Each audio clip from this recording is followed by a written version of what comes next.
Today we're going to take a quick basic look of SQL Server Management Studio. There should be some tips in here and a few things that you haven't seen even if you have been working with Management Studio. The application can be used by someone creating reports, ad hoc queries, or the administrator. Honestly, we use this pretty much every day. The first thing that you're going to end up doing with Management Studio is making a connection to your database. Your administrator should have given you an instance and a server and instance name, something like this with a slash between it, where your database is located.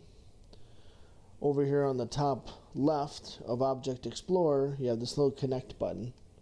And you click on that, 9 times out of 10 you're going to be connected to the database engine. That server name and the instance name is going to go in the server name space, and most likely under Windows authentication you shouldn't need to change this. This is basically the username that you logged into your workstation with.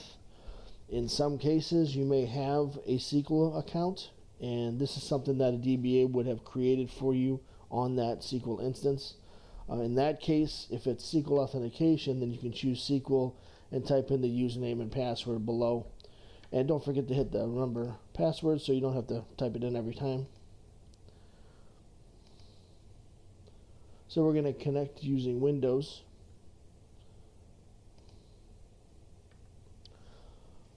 And Management Studio gives you this kind of consolidated look. This tree on the left, you'll see the very top has a little bit of information. It has your username, how you're connected, the SQL Server version, and of course the server and the instance name. When you drill down under databases, you should be able to see the databases that you have access to. Depending on how the security is set up, you may or may not see other databases that you do not have access to, and it'll just give you an access denied error if you end up clicking on one of them. So most people, they're going to spend time inside the database in the tables, stored procedures, views, or just writing queries. Management Studio helps with that. On the tree here, you can right click on many of these objects and do different things. In tables, we'll just pick the first one here. If you right click on a table, you have a bunch of these options. Select just creates a select statement for the top 1,000 rows. Edit will actually edit the top 200 rows in the table. You can script the table, so you can actually create the SQL script to create this table. If you have permissions, you can also drop. You have things like select into, insert into, update, delete. This all just creates the SQL statements for you. So it makes it a little easier if you don't have to type all this. You can just right click and go to a update. Then it gives you that update statement, and then you just modify it. In addition, if you wanted to create new tables, you can right click at the table level and you can create a new table. It gives you this little table designer. It's very convenient.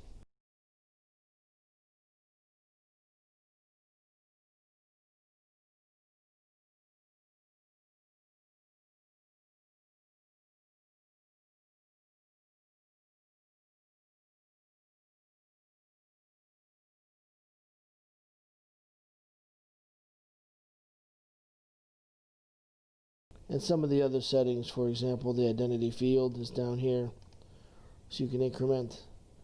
If you want to create the ID field, for example, as a primary key, you can right click on that field. It's a nice tool to explore if you're doing a lot of changes to objects in the database. Now, if you have an existing table, you can also right click on that table and there should be a design option, and it'll give you the same GUI, so you can make your changes here and save it.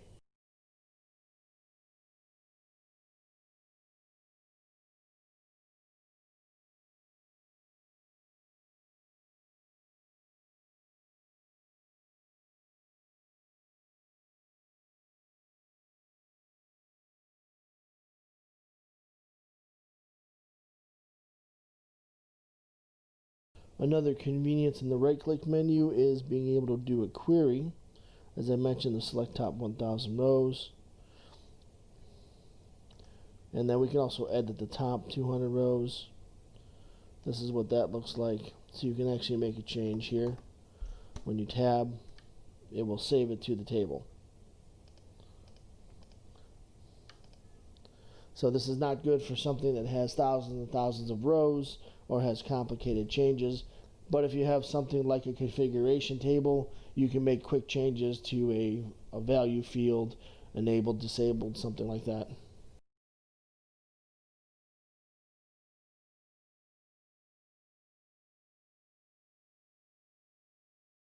So most people will be working with more than one database. And I only have one that's on here. But it's important to understand which database you're working in. If I highlight the Worldwide Importers database, which is the only one, I go up to the top here, there's a new query button. When I click new query, it's going to give me a new editor tab with that database connected. I can tell because the top left corner here, there's a drop-down box. I can change which database I'm connected to anytime I want to, but once I do this, now the query is going to be looking at the master database instead of the Worldwide Importers database. This came from the Worldwide Importers database. If we take out the database name, we are connected to Worldwide Importers. If we click the execute button, it works fine. Now if I change this drop-down box to master, these tables don't exist in the master. So you end up getting this red underscore that kind of gives you a signal that something's wrong. Most scripts, you'll have something at the top where you have a use and database name at the top. That's what I recommend. Most of your scripts should have this. And then when you execute, it doesn't matter what database you're in, the use statement will correct it. That brings up one other feature that I do like, and the drag and drop. Many of these objects, depending on their names, can get complicated. In any database, you may have objects that have long names, or you just prefer not to type everything out. You can go into some of these fields. The database, you can go to the tree on the left, and at the top level, the database name can be dragged in. Let's just look at the tables, the table names. You'll notice the brackets that are placed around them.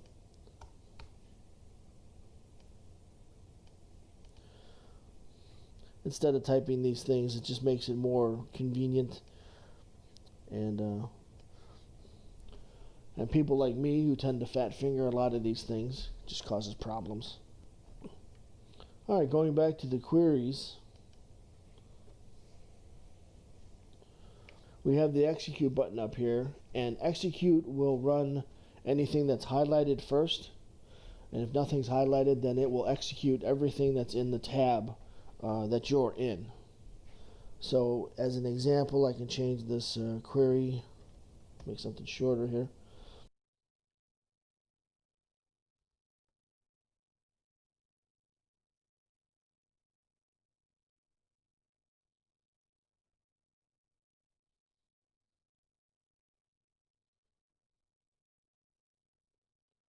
So this query just pulls back the databases from the master. Now I'm not connected to the master database, but I did specify it in the statement. If I click execute, it doesn't run both statements, it only runs the statement that I've highlighted. I can highlight the one before it, and it'll run the one in Worldwide Importers, which is the database I'm currently in. So this is nice when you're building queries and you need to look at other tables and run something simple like this. Maybe you want to copy fields from a table. So in addition, the comment fields, there's two types of comments. One is the double dash, and the other one is a slash with a star. Starts the comment, and a star with a slash ends the comment. So this is a multi-line.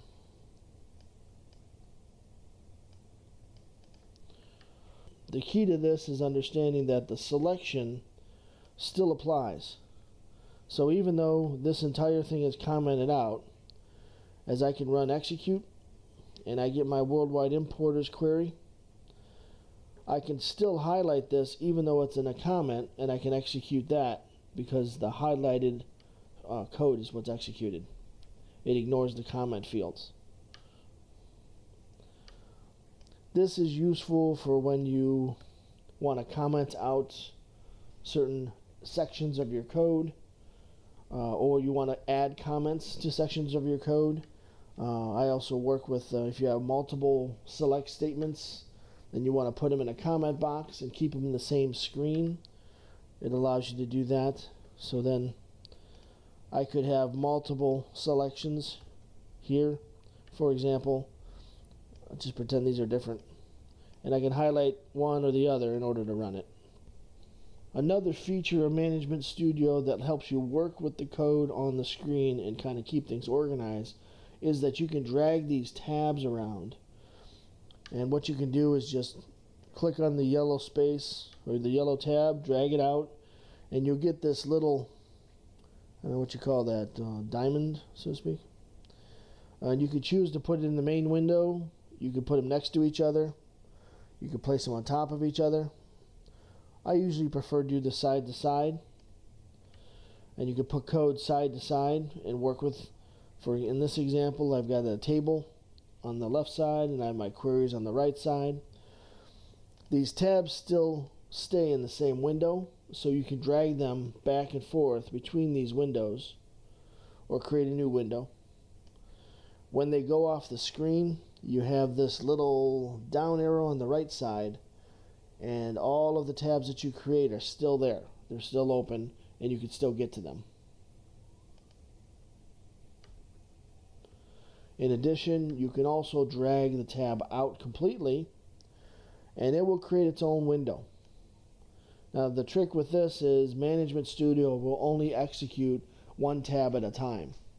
So you can't have an execution happening in this window and then have another one happening here, for example, without switching and then executing it there. So let's say I wanted to move a couple of these tabs. Where are you at?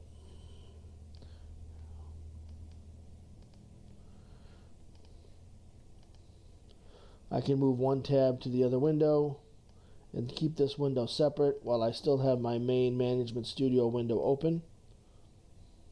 I can also do the same thing with this window. I can drag it and put them side by side, or top to bottom. Now, if I wanted to execute any of these statements, I could just click in this tab and then go over here to the execute, or I can hit F5 on my keyboard. Same thing with the one on the bottom, and it still gives you that window at the bottom. So this is something to play with, get familiar with. It's, in my opinion, this is very useful. I use this all the time. When code gets large and long, you tend to increase your resolution. You tend to move things around. This just gives you another feature, another way to manage what you can see on the screen. Looking at the query result window at the bottom, there's actually two options. Up in the toolbar here, we have these two buttons, result to text and result to grid. If you do result to text, this is what it looks like. It's kind of a generic, almost like a dot matrix printer type result. And then the grid is what the default setting is. I personally prefer the grid because you can copy fields, you can copy rows, highlight and copy rows, columns. You can copy everything if you left click this little white box in the corner, and you can also right click this little white box and it'll give you options to copy with the header, or you can save the results as a CSV file. So I prefer the grid because it just has more functionality, it's just more useful.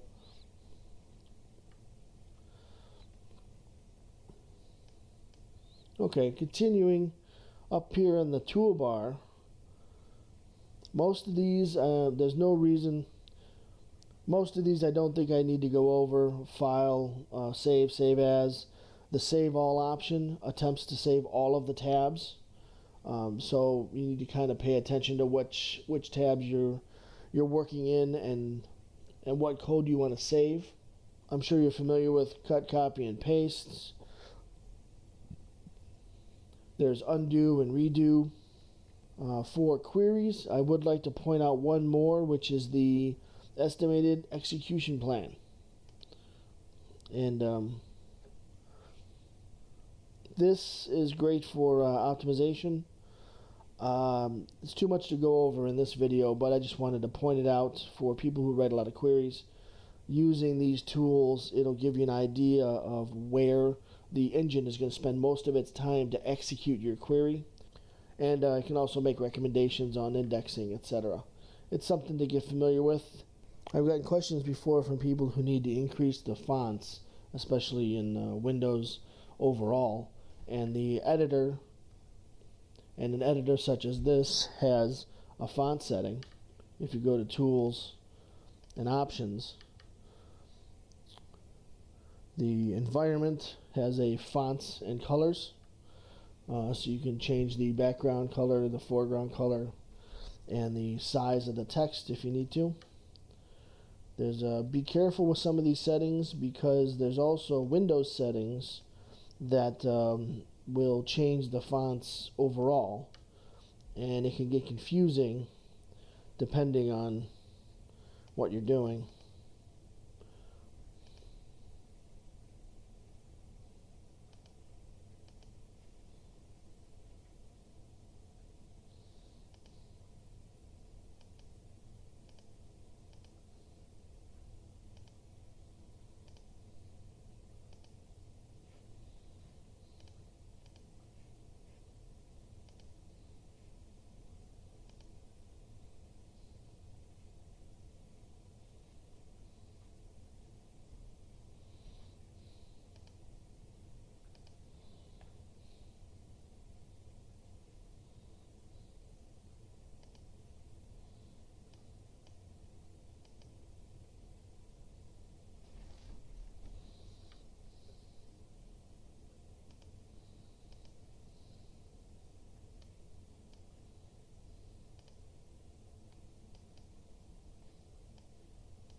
And one other option I wanted to show you.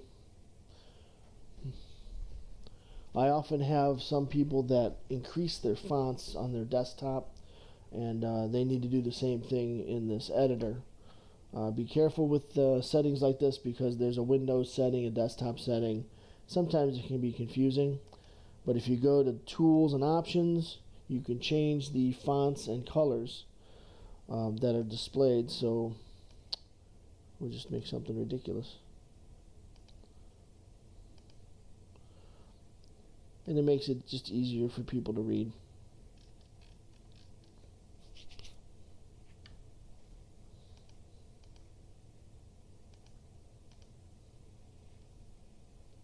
So those are some of the basics of SQL Server Management Studio. I hope I showed you something that maybe you didn't see before, and I hope you learned something new. Please leave a comment below, and please like and subscribe. Thanks for watching.